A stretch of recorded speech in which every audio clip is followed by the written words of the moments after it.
Hey, what's going on, guys? This is Tony Tone, the Chess Solid Settle. Guys, I'm going to do a 3-minute blitz game here with 0 increments. I'm on chess.com, and whatever happens, there we go. I'm paired up. We'll do a post-game analysis right after. So, here we go. Win or lose. As long as we learn, that's all that matters.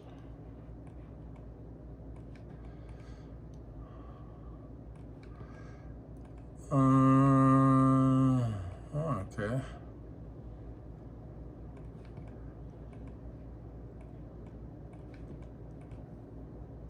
I rarely play 3 minutes. I usually play 2 minutes with or without increment.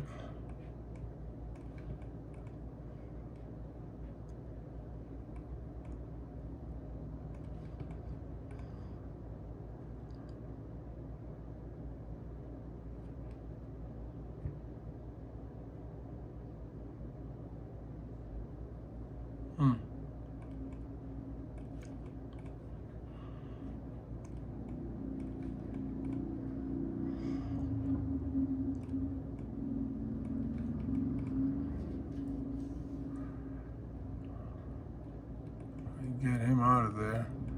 I'm going to castle left if he opens up.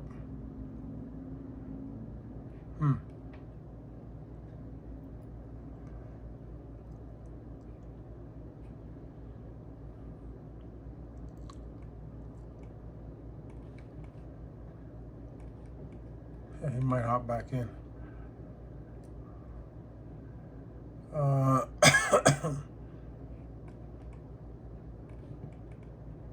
He might take me here.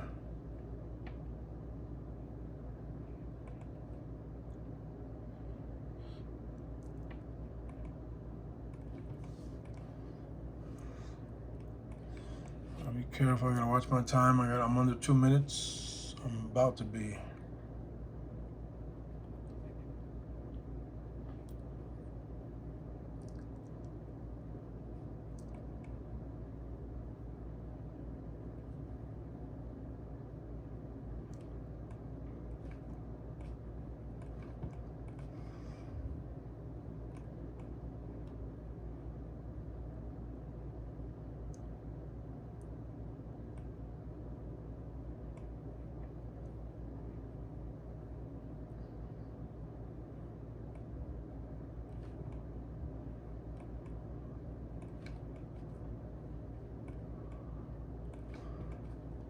Wow. Interesting. Check.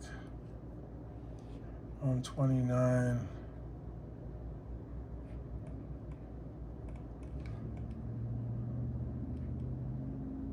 I gotta be careful here.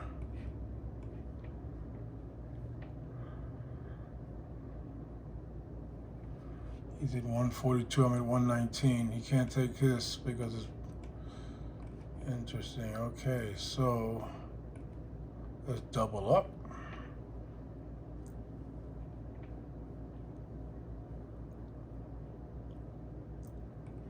I'm gonna take. I'm gonna bring this baby in here. Triple. This is called Alkaline's Guns, or Alakine.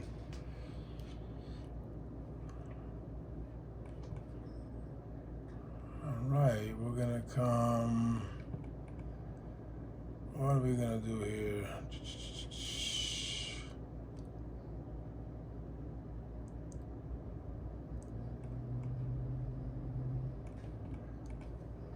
He might push, we'll see.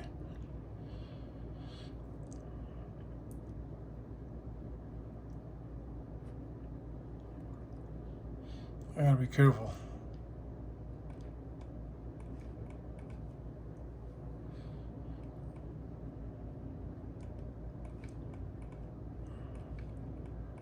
He can either take or move. Interesting.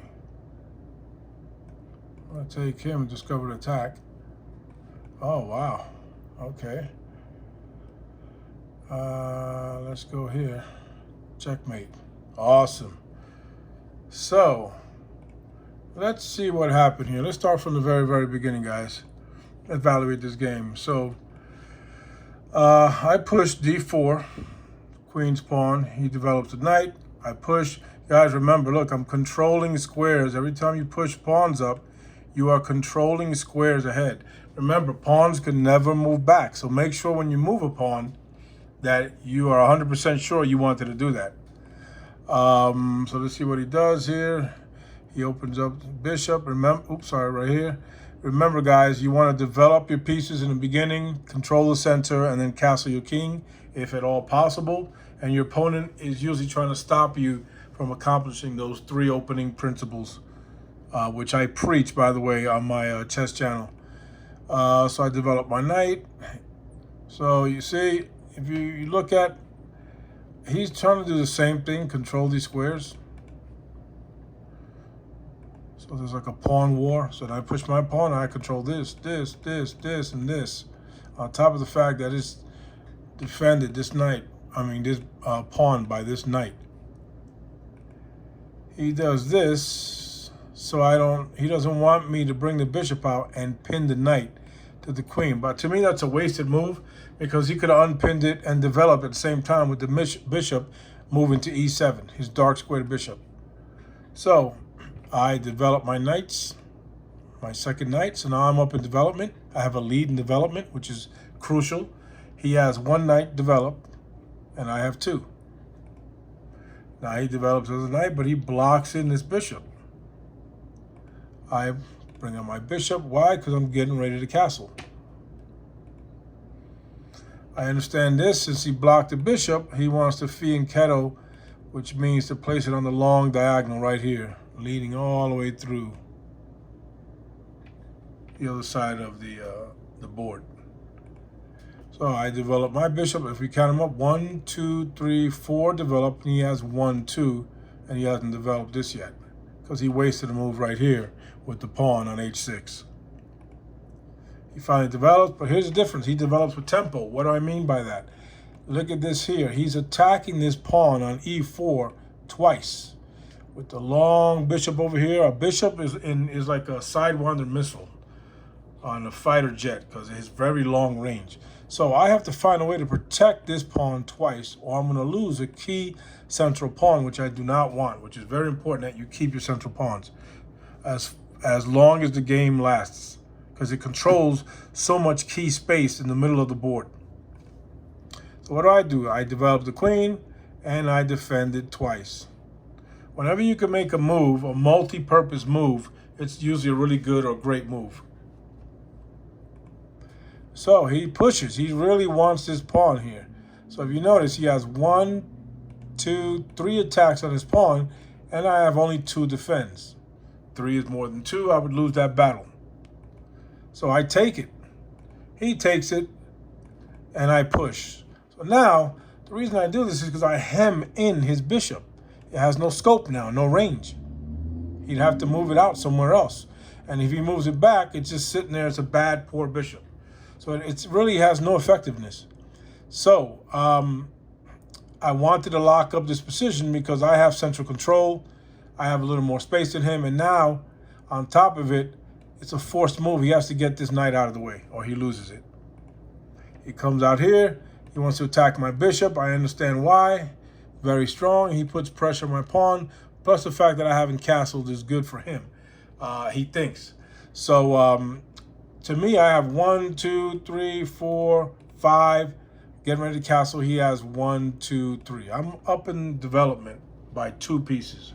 And he's not even ready to castle in either direction. So I have a lead in the game in spatial control, development, getting ready to castle. And here's the point on top of it. You have to assess. If you watch my other videos on this, on how to assess and evaluate your positions, every time you make a move and then your opponent makes a move, you have to reevaluate the entire chessboard. I am ahead in different types of advantages at this current moment in the game.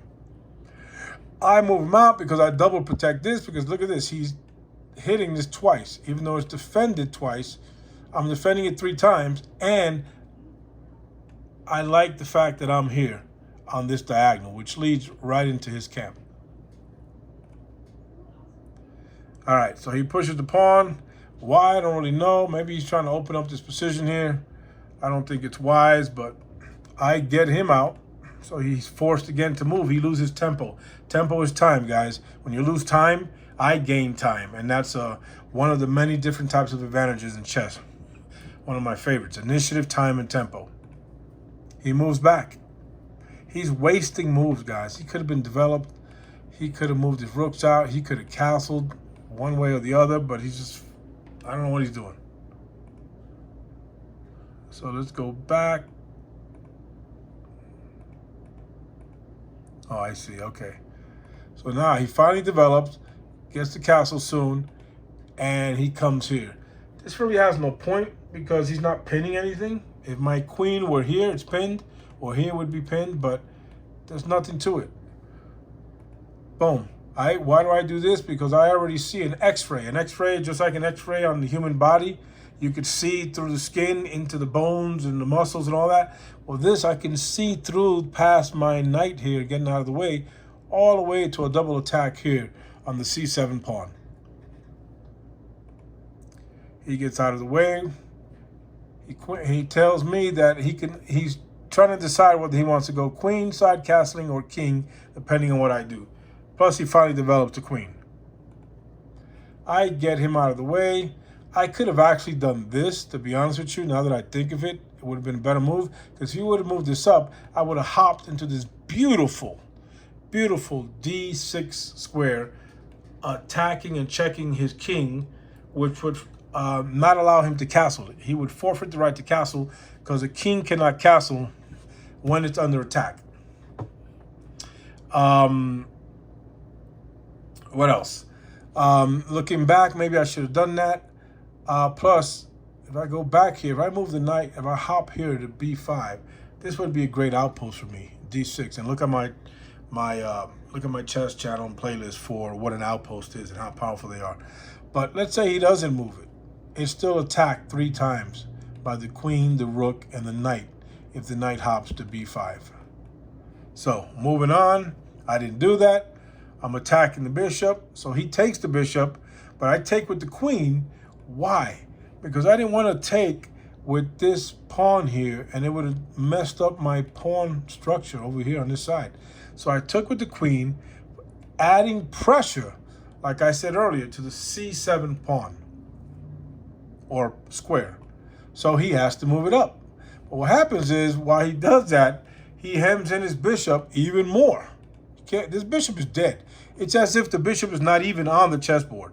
So he's literally playing with 1, 2, 3, 4, 5 pieces, but they're not doing anything. They're not effective. They're not active. When you have inactive pieces or pieces that have no scope or range, there's no purpose or point to them, it's as if you're playing without those pieces. So this is a mega advantage for me. What do? I didn't even see there. I move this here. Well, another X-ray that I see in the future. Why? This beautiful rook lines up with the queen and the king. If this pawn and this bishop ever moves out the way, I have a discovered attack on his queen pinned to its king, and he would lose the queen. So now he finally brings back the knight. I don't know why. He can't go there. He'll lose it. He'll lose it. He'll lose it. He'll lose it. So I don't know what he's doing here, but I come in here and I attack the queen, putting more pressure. He can't take it because it's defended by the knight.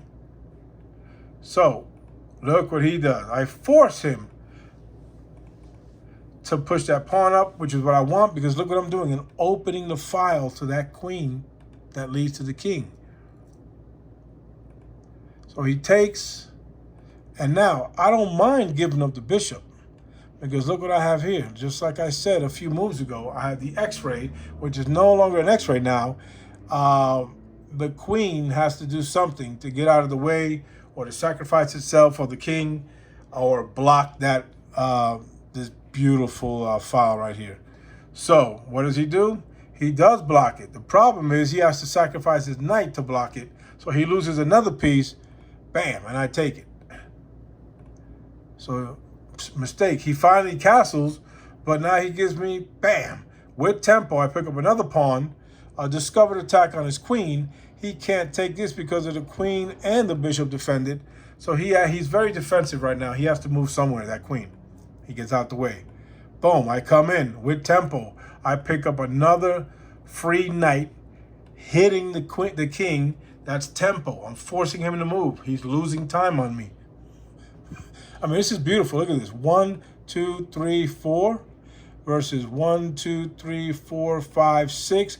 I have active pieces, central control, spatial control, a passed pawn, a castled king. I have all the advantages here. And he has 1, 2, 3, 4 dead pieces. He moves the king out the way. Boom. I come and I re-attack with tempo the king. He gets out of the way. It's beautiful because I'm going to control these diagonals that lead to control. Look at all this control I have. This is spatial control. This is pure spatial domination heading into an endgame, which is beautiful. He can't take this pawn because it's guarded by the queen. I come in, boom, 7th rank control, which is huge. I attack the bishop with tempo again. I attack the queen. He's completely defensive. He gets out of the way, and I double rooks on the file. That's very important. More spatial control. This is a beautiful position for me. This is a winning game. I just can't screw it up or lose on time. And if you look down here at 114 I had, and he's at 138. So sometimes you could have a great winning position and still lose the game because you lost on time. He comes in here. I don't mind giving up a piece. Why? Because I'm up 2 pieces. So I don't mind, bam, giving a piece that takes away more pieces for him to defend his king. So he takes, obviously, boom, I come in here. My plan is to come in here and to checkmate him anywhere in here. Protected, protected, protected, protected. The queen's protected by the knight, which everything is protected. Everything. Complete piece coordination. Again, I have a video on that. Check that out as well. Piece coordination and activity is huge. Major advantages in chess. He comes in here. There's really no point. He has to do something. I bring the knight in. Let's bring the knight into the fight. Why? I want to hop here, or I can hop here. You know, you're bringing him. Look at this attack. It's beautiful. Everybody is geared to his side. Look at this. It's just complete infiltration and spatial domination. I'm squeezing the space out of his camp so he can't utilize it. So he just shuffles his pieces. He moves back, losing more time. Bam, I come in with tempo, hit the queen. He can't take the rook because it's defended by the pawn, which is defended by the queen, which is defended by the bishop. This is beautiful. Boom, he moves, shuffles again. He has nowhere else to go. So what do? I, boom, hit him. Why do I do this? Because if he moves here, or if he moves here, he runs into a discovered attack either from the rook or the queen. If he takes the pawn, let's go here. If he takes the knight, I take him with the queen, and then I have a checkmate either on b7 or on a7. Either way, he's screwed. So he moves it out the way. The problem is, bam, I get a free pawn because I have a discovered attack. He cannot take me because he cannot keep his king under attack in check because it's illegal in the game. So he has to move out of the way. Boom. The problem is he moves out of the way. I control this. When I come here, look at this. This is checkmate, guys. Beautiful. Right there. It's a checkmate. Why? This entire queen controls this entire row. So the king can't go here or here. He can't go back because this rook controls that. Do you see how important spatial control is, guys? I mean, I can't stress this enough. Sorry, I messed up the thing here. Spatial control is absolutely crucial, guys, in the game of chess. It's one of many different types of advantages in chess.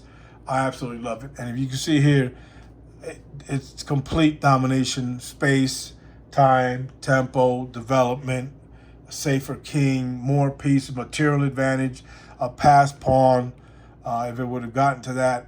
So, guys, this is a beautiful game. So I hope you learn from this games, guys.